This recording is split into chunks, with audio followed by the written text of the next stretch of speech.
Hey there, I am Dr. Gerry Crete, and welcome to episode 68 of Be With the Word.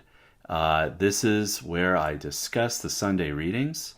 We have the Third Sunday of Lent, and we're going to get into topics such as dissociation, emotional regulation, and the window of tolerance. I'm going to explain those concepts. We're going to talk about them today. If you haven't already, feel free to go over to my sister podcast, Hear the Word, also episode 68, and listen to the readings being read to you and a meditation that goes along with it to foster greater emotional regulation. All right, so let's talk about these readings. These are interesting readings. We have God, the Father, or Yahweh, being jealous and then issuing the Ten Commandments. And then later we have Jesus getting out that whip and getting to the money changers and being angry. So I really thought in hearing those two passages that the issue of emotions was important. And what is emotional regulation?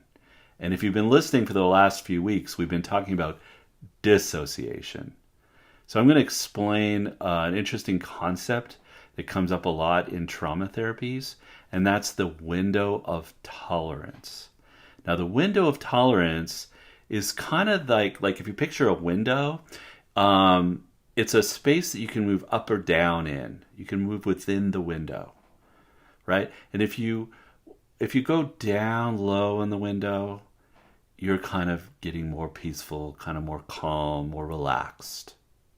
And if you move up the window, you're becoming more energized, more activated. You've got some excitement, possibly. So if I was to say, hey, let's sit down in the prayer room, like over at Hear the Word, and we're going to meditate. We're going to take a deep breath. We're going to relax our muscles, say the Jesus prayer. We're going to quietly listen to the readings. Here we can probably feel ourselves move down low into the window, right? But if instead I was to say, hey, let's everybody get together, let's collect all the garbage around the house, and let's get it out to the dumpster, and let's clean things up before the party, right? And everybody's running around moving, all right? There's some excitement being raised. Yeah, and when we're done, we're going to do something fun, right? So then we go up in the window in that case. But we're kind of moving happily up or down, because if we're going to do a presentation, we might need to go up a bit in our window of tolerance in order to kind of get a little energy in our system, and we're going to have a little adrenaline movement, a little bit of fear, a little bit of anxiety is good. It gets it gets our whole system in motion. All right, so that's what the window looks like. Now, if we go above the window, that's where we go from emotional regulation to dysregulation.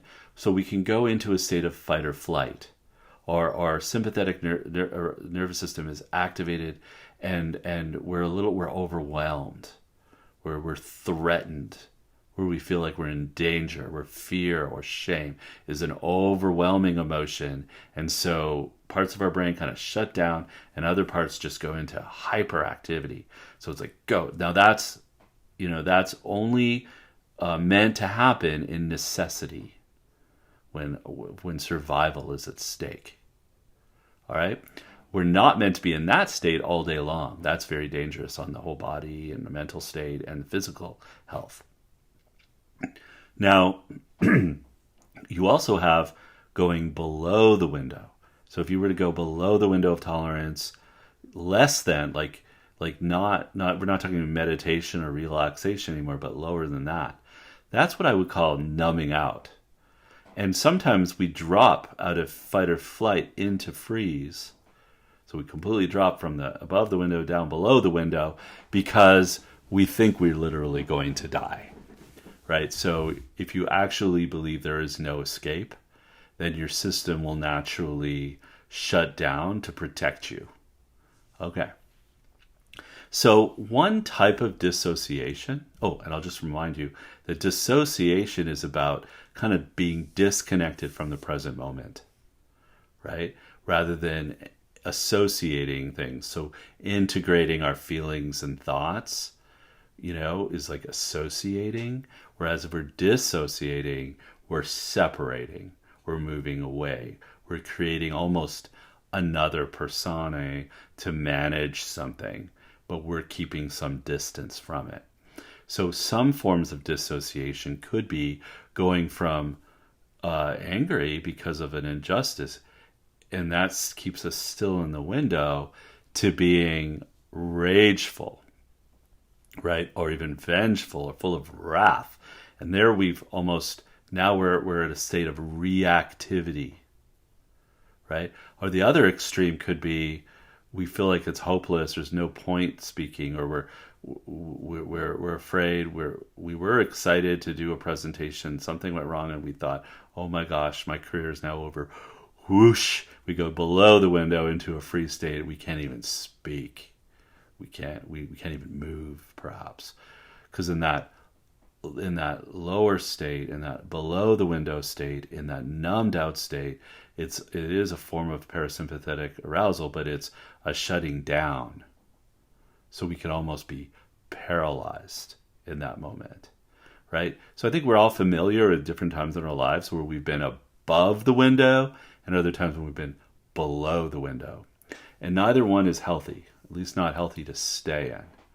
What we want to be able to do is to recognize what's happening within the window and to notice if it goes too high or too low, and to have some skills in order to kind of move around as we want to. So let me take us back to Jesus, or for that matter, Yahweh in the Old Testament. So we have a situation where Jesus sees something wrong and he's angry. And anger in this case that's just an emotion. It's just the reality of that he's angry. Now, his decision I guess he made a whip and he goes in and he chases people out and he knocks over tables and he makes a point. Now, I'm going to argue that he didn't go into a rage. When I think of a rage, I can't help it. I'm old school. I'm really old. I remember watching The Incredible Hulk when I was a kid, and Bill Bixby played him. And anytime someone pushed him too far, you could see he got the little contact lenses. He put them on to make it look like his eyes were suddenly changing, and then he suddenly started to go green, and he switched into Lou Ferrigno and became the Incredible Hulk. Then he was like out of control. The Incredible Hulk is just a brute. I'm not saying he's evil or anything. He's just a brute. He is just going to smash things. So he's no longer in control. So that is not what we're going for. And I don't think that's what happened to Jesus. I don't think he turned into the Incredible Hulk in the temple. I think he knew exactly what he was doing, and he was still within the window of tolerance. So he chose to take those actions because he, first of all, wanted to make a point. He wanted to right an injustice, and he wanted to make sure that the others there were exposed in their hypocrisy or exposed in their deceit or inappropriate behavior. So I think many times that's exactly what's needed in a situation. And you see right after, Jesus quite calmly answers their questions. And then he talks about the temple being destroyed and then rebuilt in 3 days. And he's even able to make a reference to his death in his, and he's not an out of control, rageful person, let's just say.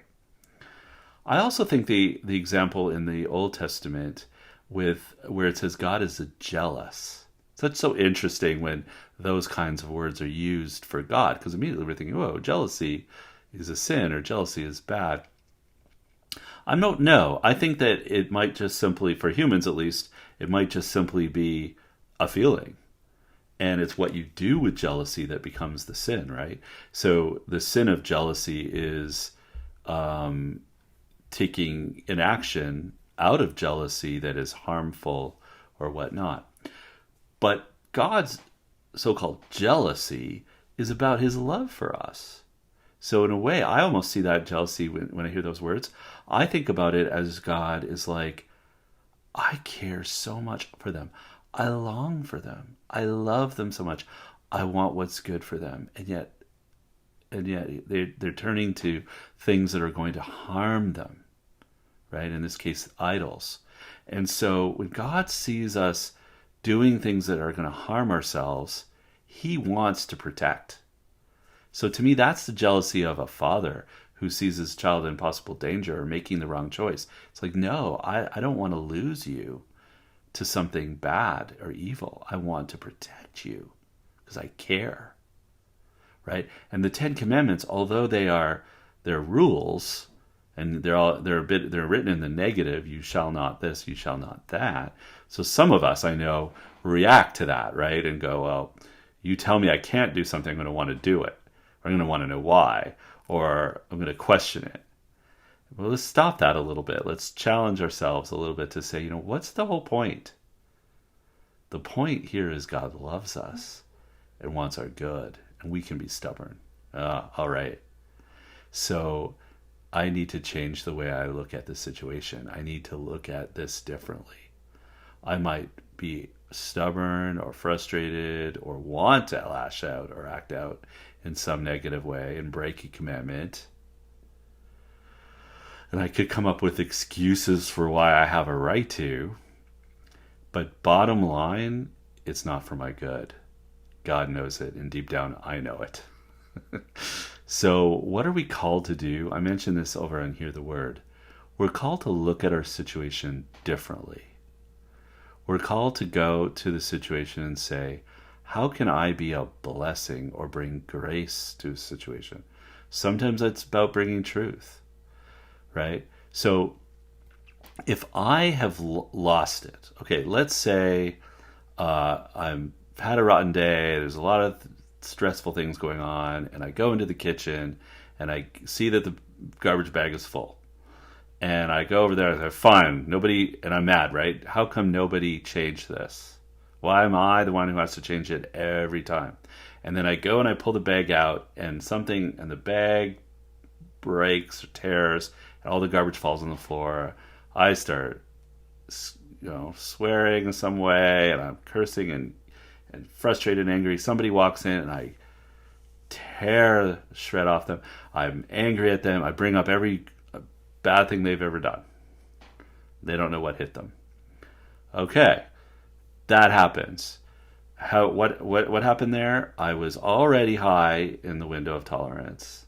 So emotionally, I was already somewhat activated, right?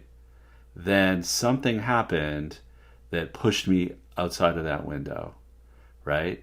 And I went outside of the window and I became reactive. My anger turned more into rage.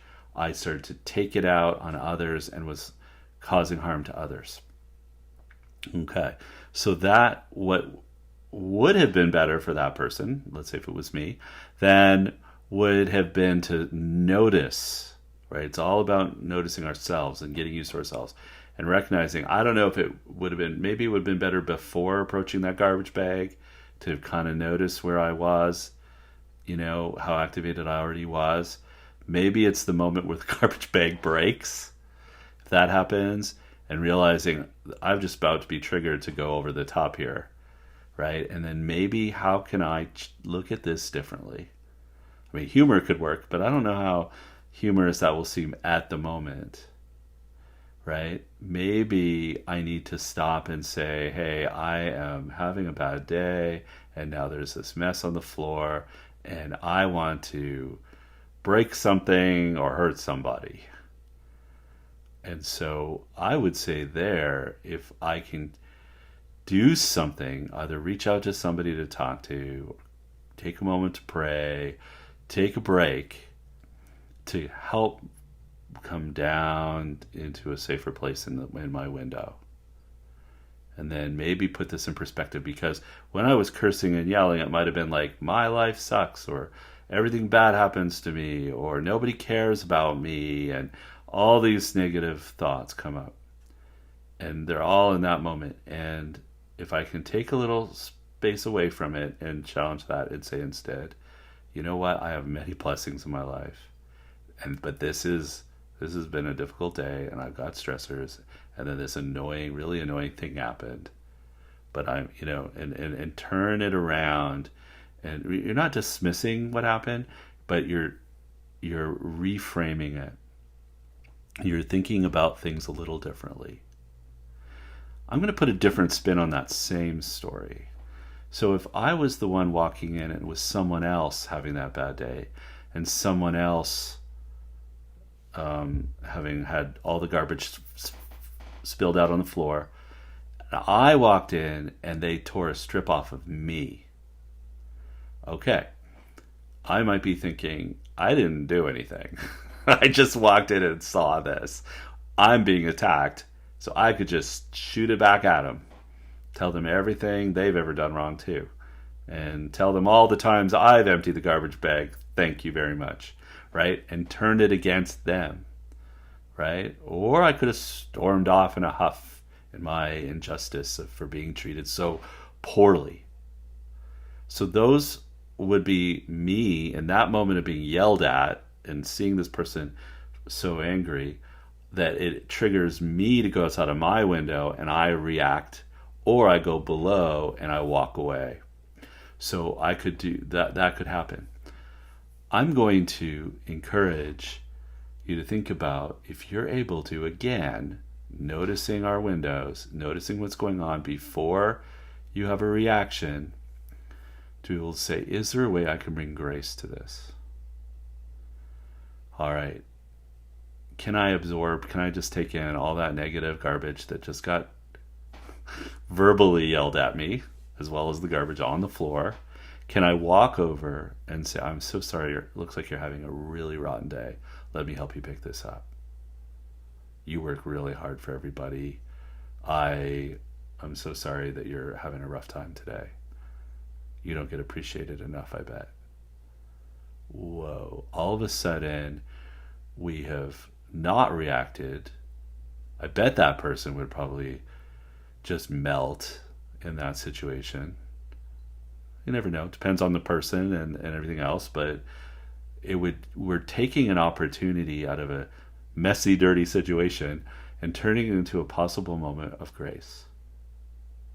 And that, I think, is what we learn in these scriptures. I think that's what St. Paul is talking about when he says that the wisdom of the Greeks and like the power and wisdom and the understanding of the Hebrews, the Jews, and the Greeks, or Romans, is turned on its head. And he says God's weakness is strength. God's weakness. God's not weak. God chooses to appear to what would appear to be weak is actually a strength. Whoa. So our choice to be empathetic, our choice not to be always injured by something and instead see past it and love a person, is a strength. This is exactly what Christ does ultimately in his death. All right, so the challenge this Lent is to be aware of your window of tolerance and to try some strategies to come down from the window of tolerance when it goes too high, and to be aware for sure if you're going into a freeze state or you're just wanting to numb out. It's interesting. I think there's counselors with all kinds of skills and talents out there. There's all kinds of techniques and things going on. But when you go into a counseling session, if you're seeing your counselor, and if they're any kind of good counselor, they do the basics. The very basics would be listening skills and empathy, unconditional regard. They're there to support, to be kind and understanding as best they can, right? Most counselors. So even without using any other skills than that, if you walked into your counseling session somewhat dysregulated, high up in your window, hopefully not right outside the window, but very high, maybe upset, frustrated, angry at the world, all this kind of stuff, and you talk it out with someone like a counselor, you walk out feeling better. Why? Because empathy, understanding, and another person's presence by itself can bring us into a safer, more comfortable place in our window. So it doesn't only have to happen in counseling. It can happen with our friends, with our loved ones who have the skills to be good listeners, right? Rather than just trying to solve the problem or tell you you're wrong, they actually empathize. That's all that it takes. It's amazing how powerful that skill is to really help people just come down. And once they come down, they're usually able to figure out the truth. When they come down from that window, it's like, all right, it's just garbage on the floor. We'll get it cleaned up. Tomorrow will be a better day. It's okay. It's suddenly it's not the end of the world. Suddenly it's not, no one cares about me, and a new perspective emerges. All right. I'm needing to wrap it up because I was promising myself and all that I was going to try to keep it under 20 minutes, and we're just passing the 20-minute mark. So I hope you've enjoyed this discussion and reflection on the Sunday readings, and also bringing in the psychology of dissociation and windows of tolerance and all that. Please, I hope you enjoy our shows. I hope you'll go to soulsandhearts.com and sign up for updates. I hope you'll listen to Dr. Peter's podcast as well. He's got really great stuff every week on his show, and he actually did a 2-parter with me on pornography recovery. Before that, he did a really interesting series on masturbation. So he's hitting some big topics, some tough topics. Anyway, so join us over at Souls and Hearts, receive our newsletter, listen to our courses. We've got tons on there, plus more to come. All right, until next time, be still, believe, and be loved. Take good care.